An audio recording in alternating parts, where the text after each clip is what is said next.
Hello everyone, welcome to the YouTube channel Physics for Medical and Engineering. Today in this video we will going to learn laser.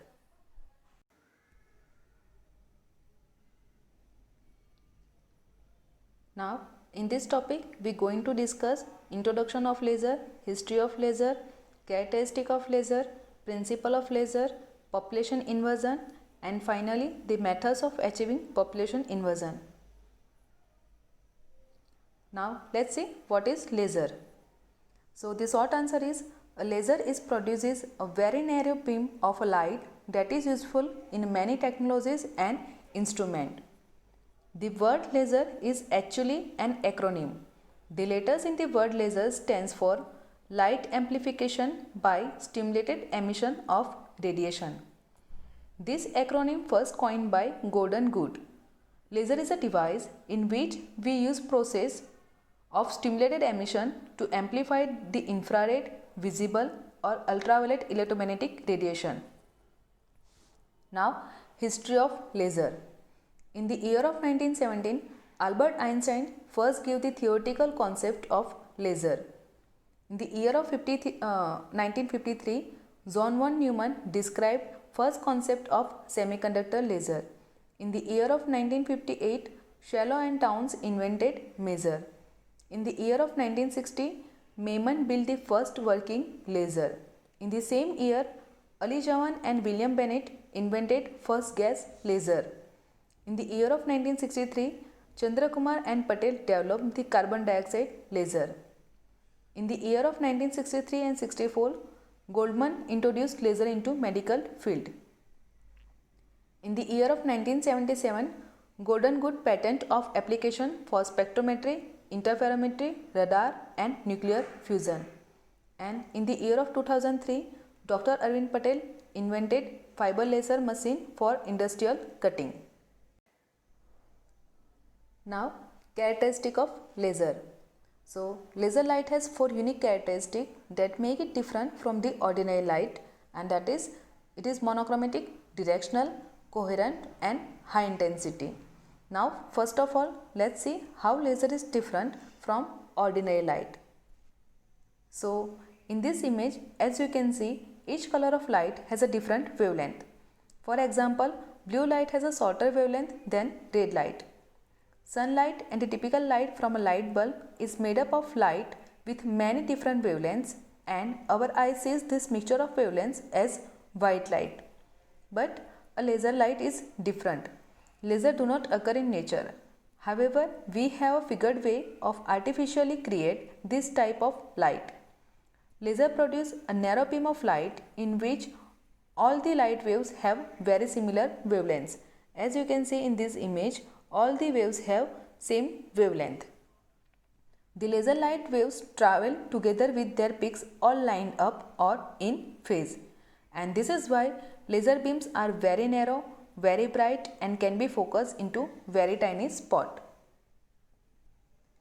And because laser light stay focused and does not spread out much, laser beams can travel very long distances. They can also concentrate a lot of energy on a very small area. Now again back to the characteristic of laser.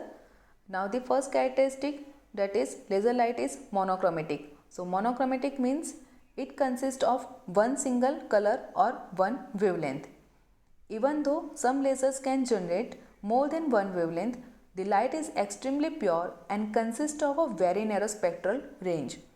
Directional means the beam is very collimated or very parallel, and because of that it travels over long distances with very little spread. Coherent means all the individual waves of a light are moving precisely together through time and space, that is, they are in phase. And high intensity means laser beam is very powerful. Now, principle of laser. So, to understand the principle of laser, it is essential to understand the three quantum processes through which an electromagnetic radiation interact with atom of matter, that is stimulated absorption, spontaneous emission and stimulated emission. Now The first process is stimulated absorption, or you can simply call it absorption. Now here, as shown in the figure, there are two states, ground state and excited state. The energy of ground state is denoted by E1 and the energy of excited state is denoted by E2. Now generally the atom in its ground state at low temperature.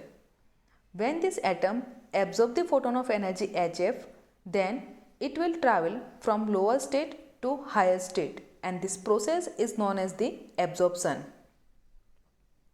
The second process is spontaneous emission. Now consider initially atom in its excited state.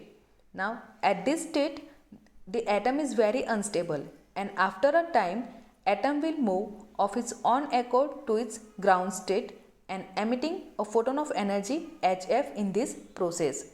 We call this process spontaneous emission because the event was not triggered by any outside influence.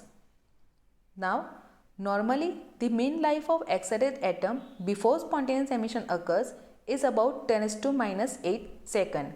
It means that any atom can live in its excited state up to 10⁻⁸ seconds, and after that it will make transition from higher state to lower state by its own accord.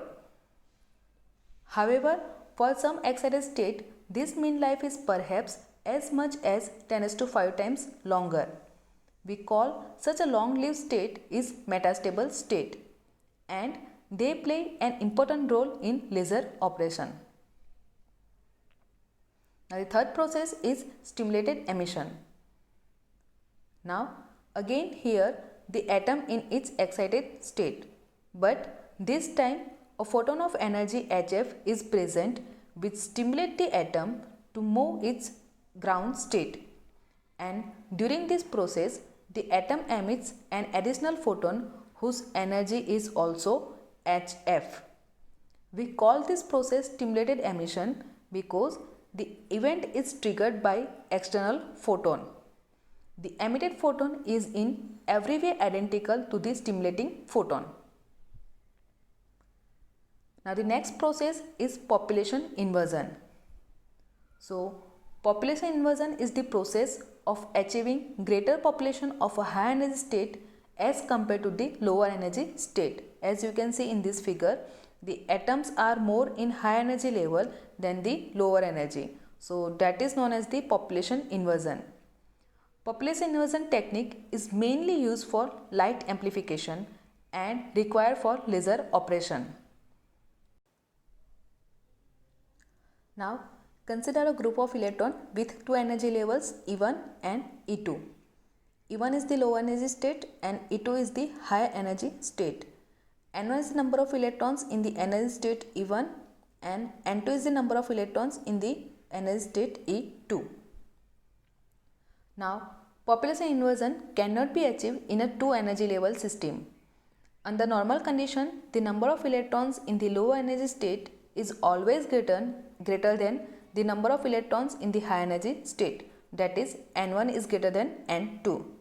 Now when temperature increases, the population of a high energy state N2 is also increases. However, in two states, the population of a high energy state will never exceed the population of low energy state. And when there is no optical gain, then an equal population of the two states can be achieved, that is N1 is equal to N2. And therefore we need 3 or more energy state to achieve population inversion. The greater is the number of energy state, the greater is the optical gain. Now let's understand the population inversion with 3-level laser. The energy level E1 is known as the ground state or lower energy state, and the energy levels E2 and E3 are known as the excited states. The energy level E3 is short-lived state, and the energy level E2 is sometimes referred to as metastable state. Let N1 be the number of electrons in the energy state E1, N2 be the number of electrons in the energy state E2, and N3 be the number of electrons in the energy state E3. To get laser emission or population inversion, the population of a high energy state E2 should be greater than the population of a lower energy state E1. Under normal condition, the higher an energy level is, the lesser it is populated. For example, in a 3-level energy system, the lower energy state E1 is highly populated as compared to the excited state energy E2 and E3. So in a normal condition, the number of electrons in a low energy state is always more than the number of electrons in the high energy state. That is, we can say that N1 is greater than N2 and N2 is greater than N3. Under certain condition, the greater population of a high energy state E2 as compared to the low energy state E1 is achieved, and such an arrangement is called population inversion. So here N2 is greater than N1. Now, method of achieving population inversion. Now, as we see, under normal condition, more electrons are in a low energy state than in a high energy state. Population inversion is a process of achieving more electrons in a high energy state than the lower energy state. In order to achieve population inversion, we need to supply energy to the laser medium. The process of supplying energy to the laser medium is called pumping.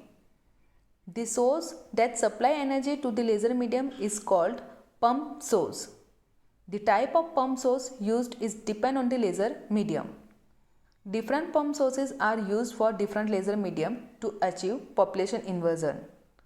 Some of the most commonly used pump sources are optical pumping, electric discharge or excitation by electrons, inelastic atom-atom collision, thermal pumping and chemical reactions. So these all are the pumping method by which you can achieve the population inversion. So at last, what we learned in this video is laser is an acronym that stands for light amplification by stimulated emission of radiation.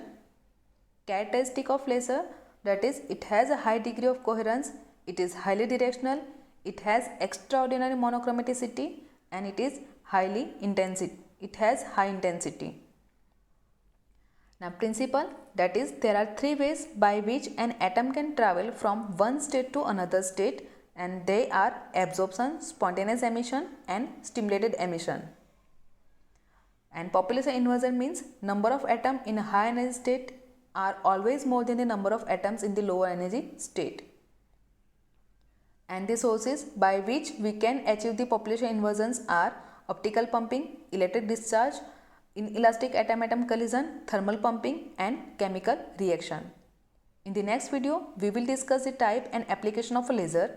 But I hope in this video you understood the basic concept of laser and how it's work. If you have any question or suggestion, do let me know in the comment section below. If you like the video, hit the like button and subscribe the channel for more such videos. Thank you.